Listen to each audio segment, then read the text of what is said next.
तर्जुमान पाक फौज major general Babar Iftikhar ने प्रेस कॉन्फ्रेंस से खिताब करते हुए कहा है कि कबायली इलाकों में इंफ्रास्ट्रक्चर की तबाही के बाद दहशतगर्दों ने पाकिस्तान के तूलो अर्ज में पनाह लेने की कोशिश की। दहशतगर्दों ने आवाम की जिंदगी मफलूज करने की नाकाम कोशिश की। गवादर में निजी होटल पर हमला करने वाले दहशतगर्दों को जहन्नम वासल किया गया। रद्दुल फसाद के तहत बड़े बड़े दहशतगर्द नेटवर्क खत्म किए गए हैं।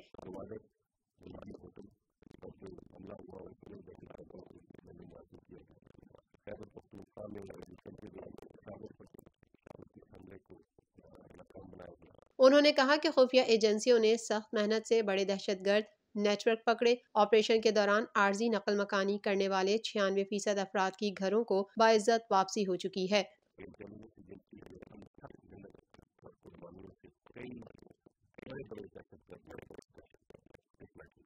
पैगाम पाकिस्तान ने फिरका वारियत पर काबू पाने में बहुत मदद दी है। टेररिज्म से टूरिज्म का सफर इंतहाई कठिन था। भरपूर कौमी जज्बे के साथ 23 मार्च को यौम पाकिस्तान की परेड होगी। मेजर जनरल बाबर इफ्तिखार ने कहा कि पाक फौज को इदराक है कि अफगानिस्तान के अमन से पाकिस्तान का अमन जुड़ा है। सोशल मीडिया जितना फैल चुका उसे मौसर अंदाज में रेगुलेट नहीं किया जा सकता। पाक फौज में आला सतह पर तकर्रियों और तबादलों से मुतालिक पूछे गए सवाल पर तर्जुमान पाक फौज ने कहा कि DGISI की तकर्री से मुतालिक खबरें बेबुनियाद हैं। फौज में आला सतह की तकर्रियों से मुतालिक कयास आराई न की जाए।